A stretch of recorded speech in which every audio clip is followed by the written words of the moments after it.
Here we are at Wellers Hill State School, it's in Brizzy, and here are the teachers from Year 4 and the music teachers, as well as principals, deputy principals, school chaplains and everyone else. We've just opened this morning. It's fantastic for the kids being able to learn music, got places to store their instruments. Apart from all that, they get free cupcakes. Thanks guys. I would now like to ask Mr. Webster to come to the microphone to provide background to the construction of the new BER building. Thank you, Ben.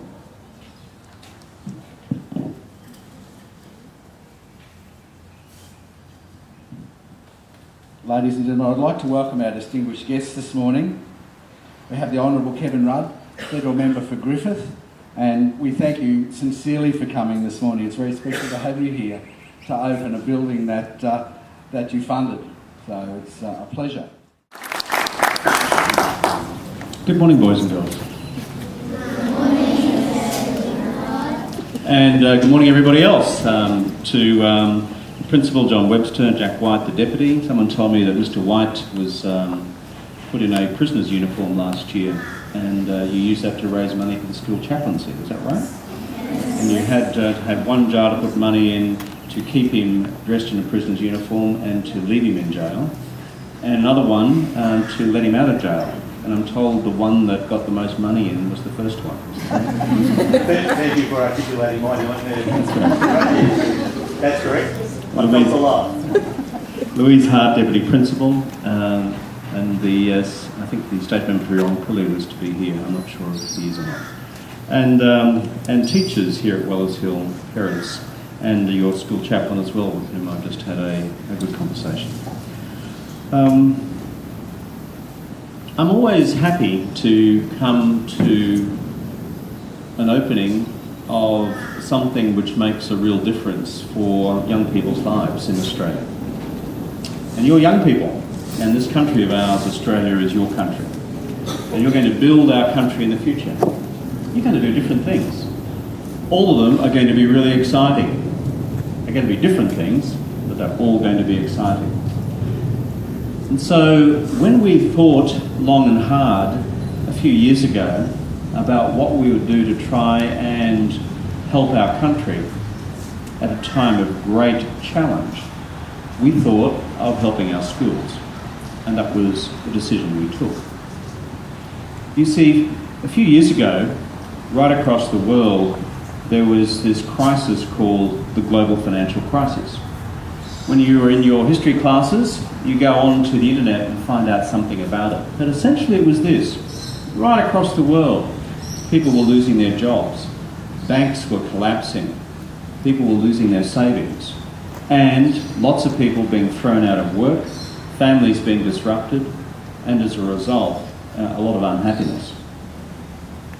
This was happening not just in one country, but right across the world.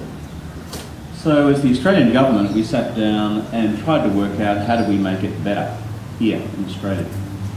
You could either just say it's all too hard and it's just going to happen here too and do nothing about it, or you can have a go and try and make a difference. What we tried to do was to have a go and make a difference. And so we said that because the economy was in so much trouble and people were losing their jobs and the banks were in trouble, the government had to step in and put money into the economy to keep the economy going, and to protect the banks so that none of the banks closed, and so that no one lost their money in the banks. These are big decisions, and you don't take them lightly, but that's the decision that we took. One of the things that we decided to spend our money on was this.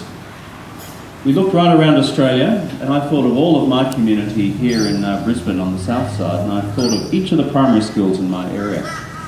I could not think of a single one which had what I would describe as a state-of-the-art multi-purpose facility. Very few of them had state-of-the-art libraries and resource centres. In fact, many of them looked pretty tired, old and a bit worn out. And I have in my area, in which I represent in Canberra, 64 schools, and you're just right on the border of my electorate at Wellers Road. And so, as Prime Minister, I discussed with my colleagues in the government this might be a good area for us to make a big difference and to do so fairly quickly.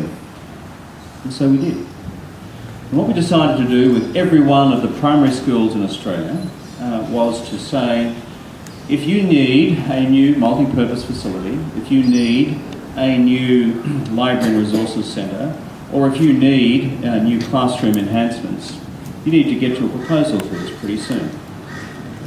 And you know how many primary schools there are in Australia? About 7,500, like this, right across our country. There are 10,000 schools in Australia, and we did something else for the high schools too. But let's just concentrate on the primary schools like yours. So what we said right across Australia was that the local P&Cs and the school principals and the teachers could get together and work out what their priority was. And guess what? There were 7,500 different answers, because every school is different. But we tried very hard to make sure that what was built best suited the needs of that school. And I have opened probably only about 4 or 5 of these around Australia, because I've been busy doing other things. But each one I've been to, I've seen how much they've changed the local schools. Recently, I was at a place which for the first time had its own library and resources centre, and that was terrific. I was at another school the other day which has its own first multi-purpose hall with fantastic views right over Brisbane, and now the P&C can use it for fundraising to help provide extra money for the school as well. What you decided to do here at Wellers Hill was really good. I just heard now the story about how you lost your music block way back in 1985. Most of you, in fact, none of you were born in 1985. In fact, some of your teachers probably weren't born in 1985. But let me say that fixing a problem was what we were trying to do. And so that's where we came in. In this school alone at Wellers Hill, we spent, I think, $3.2 million on this building. And also, up there in the parade ground area, as it used to be, where all that hot bitumen is, you now have a roof over the top. So when it rains or when it's really hot, you can still be in there doing some fun things. But here with the music program, it's a terrific thing that you've done, because it means that you now have access to these permanent facilities. I've just been shown by some of the teachers what you've got here. You have interactive whiteboards to teach you how to write notes on a staff and stave. That's terrific. You also have now room to have a permanent instrumental setting inside, so you don't have to pick, pack up and put everything away each time. Instead of having to lug your large instruments to and from school every day, you've got a purpose-built place now to store them. This is all pretty cool stuff, guys. And it now means that you have better facilities and better opportunities to become fantastic musicians if you want to be. Having listened to your choir this morning, can I say to your music teacher how beautifully you've sung. To the 2 soloists who began, you sang really, really very beautifully. And to the rest of you, as I closed my eyes, I thought this is a very good choir, and you can be very proud of what you've sung. So part of our job here is to make it easier and better for you to learn the wonder of music. Of course, there are other things as well. Classrooms upstairs for you in grade 4. To learn also, with interactive whiteboards, all the cool things that are out there to learn. I was talking to Marshall, your school captain, before, who told me that he really likes interactive whiteboards because it's much more fun being able to engage with what's being put up in front of you, pull things down from the internet and discover new and exciting things. Well, I'm glad we've made that possible for you here at Wellers Hill as well.